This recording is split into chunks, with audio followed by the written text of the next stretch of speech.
ब्रह्ममुरारिसुराचितलिङ्गं निर्मलभासितशोभितलिङ्गं जन्मज दुःखविनाशकलिङ्गं तत्प्रणमामि सदा शिवलिङ्गम्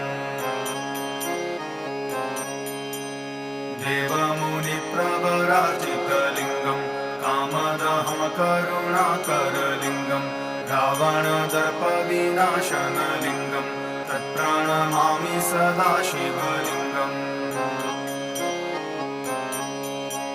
सर्वसुगन्धिसुलेपितलिङ्गं बुद्धिविवर्धनकारणलिङ्गं सिद्धसुरासुरवन्दितलिङ्गं तत्प्रणमामि सदा शिवलिङ्गम् कनकमहामणिभूषितलिङ्गं फणिपतिवेष्टितशोभितलिङ्गं